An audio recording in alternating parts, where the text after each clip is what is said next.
I think the world is at a turning point. Already the energy sector was in transition pre-COVID. There are two paths ahead. One path, consistent with lower oil prices, is that you continue with polluting industries. Government is going to give more stimulus to airlines and others, which again means pollution levels will rise. The alternative path, and this is something that we've learned from COVID, is that pollution, particularly in high density areas, tends to lead to more COVID and pandemics. People have learned to live with cleaner environments. So I think what you're going to see beginning 2020, 2021 is a shift in behavior patterns, and not just at millennials. We're going to see, I think, a shift of saying, I don't want to live in polluted environments. I want to shift towards cleaner environments and therefore renewable energy.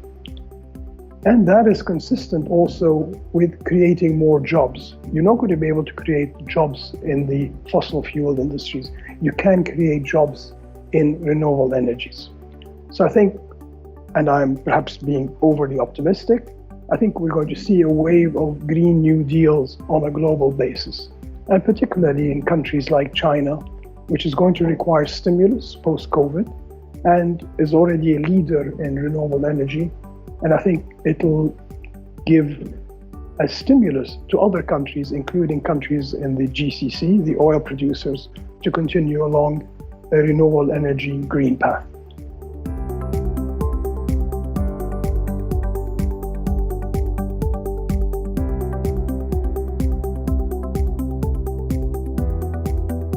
I think the main issue is going to be government budgets.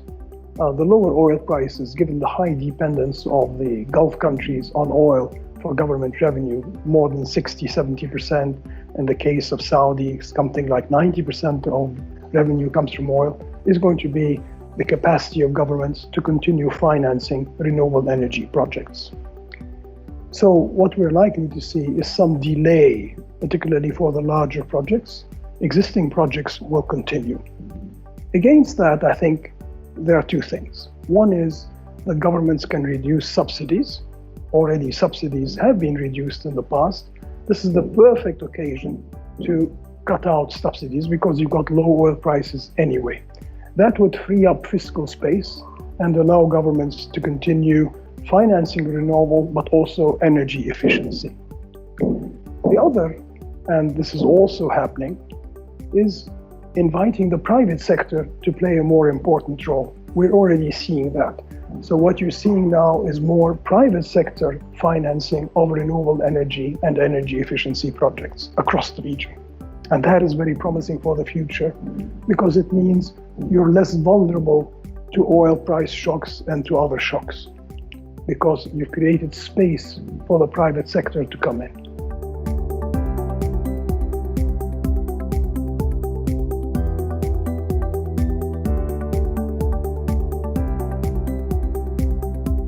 Battery storage is going to be critical.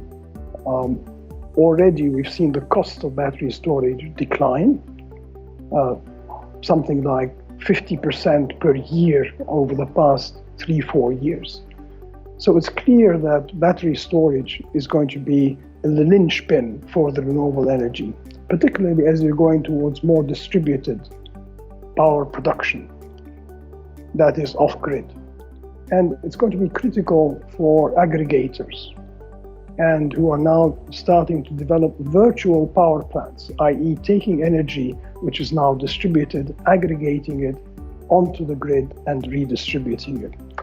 That is critically hinging on battery storage. The same is true for moving the transport sector towards e-transport, electric vehicles and the like.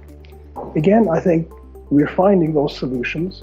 What we haven't found yet is solutions for large-scale utilities. We've seen some interesting examples in Australia. UAE, I think, is moving as well in that direction. Saudi Arabia is another country which is looking at battery storage. So this is a space where technology is going to be changing very rapidly.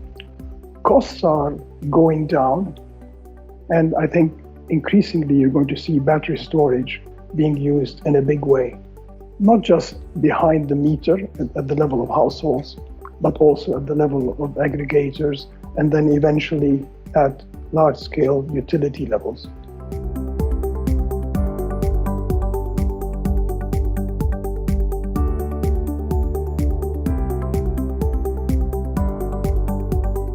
I think the two main ones, of course, are first removing subsidies to fossil fuels. That's the main one, because that provides a disincentive to turn towards renewable energy. And as I said, this is the perfect occasion to remove those subsidies. You don't need them when you've got very low oil prices. The second one, I think, is energy efficiency. This is the low-hanging fruit in the region. Remember that the region is desertic climate, so you tend to use a lot of air conditioning, and that tends to consume a lot of power. Now, when you invest in energy efficiency, you can reduce those costs. So I think the low-hanging fruit, again, is energy efficiency, giving more incentives to energy efficiency, whether it's through electricity producers, through building standards, and other, but investing also in new technologies.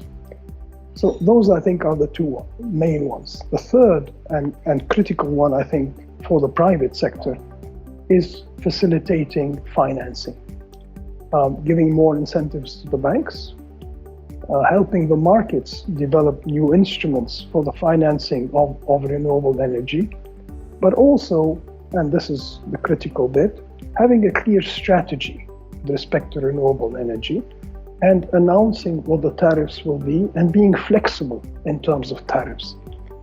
Given that the technology is changing very rapidly, there's going to be incentives to lower tariffs over time. We're heading towards practically 1 cent per kilowatt.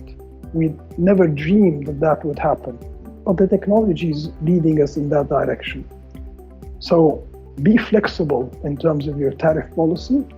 Be flexible in terms of distributed energy. Allow the private sector to adopt technology and new solutions, and don't put any barriers in there. And what that means, it means that state-owned enterprises, the large public utilities, will need to open up towards private sector participation. I think that's going to be on the agenda moving forward.